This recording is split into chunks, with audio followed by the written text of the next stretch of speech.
This is a video tour of the wiring harness on an R75/6 1975. Starting at the headlight shell where the wiring terminates, there are two large cables coming out on either side, and these go to the controls on the handlebars on each side of the bike. I usually route these so that they're underneath the top plate, and then they'll run along the handlebars. There's one other large connector here which plugs in to the back of the instruments, and that cable comes down out here out of a major connection point, and that runs up along the side of the steering stem and then in front of the top triple clamp. Going back down, there's two more cables that come out here.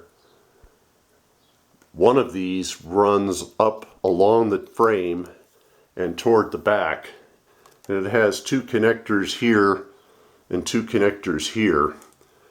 These connect to the front brake stoplight switch, which plugs into the brake fluid reservoir, and these two plug into the top of the brake fluid reservoir, indicating low fluid condition.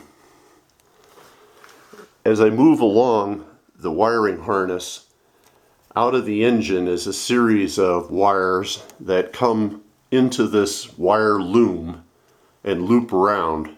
One wire goes on the other side, and one wire goes in here to the voltage regulator. This red and white wire are from the Dana 3 ignition system that I installed on the bike, so they run back here to the coils.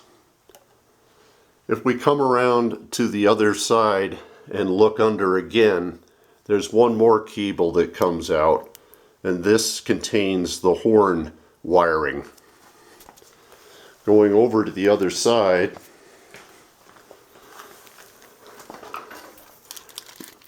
you can see here in the headlight shell there's this hole at the bottom which contains three wires.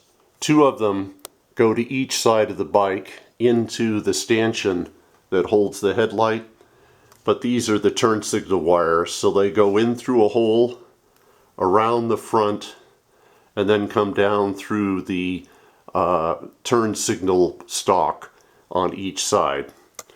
And the one other wire that comes out, which is pretty long, goes up on the handlebar on the left side, and that's your front brake light switch. Coming to the bottom of the shell, there's a big cable that comes down which routes underneath the bottom triple clamp and goes in through the opening in the frame where it slides along the frame tube behind the bracket here for the starter relay. And it has a wire that branches off and goes into the starter relay, along with that other wire out of the engine. That cut cable bundle also goes into the starter relay. Continuing along the spine, this main cable runs back behind the two coils, and on my bike I've got dual plug cylinders, so each coil has two outlets for two of the plugs.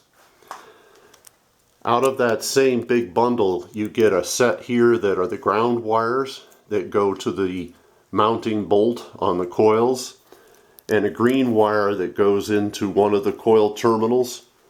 And if I come around on the other side, there's also a black wire that comes out and goes to the other side of one of the coils.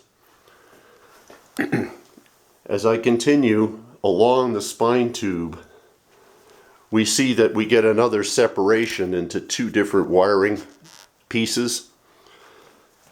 This one runs along the tube down here to the gusset, to the frame gusset.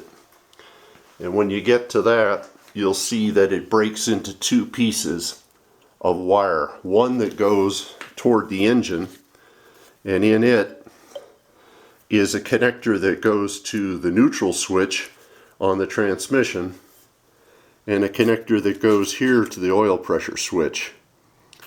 And those will get routed along, this will get routed along the frame when I'm done.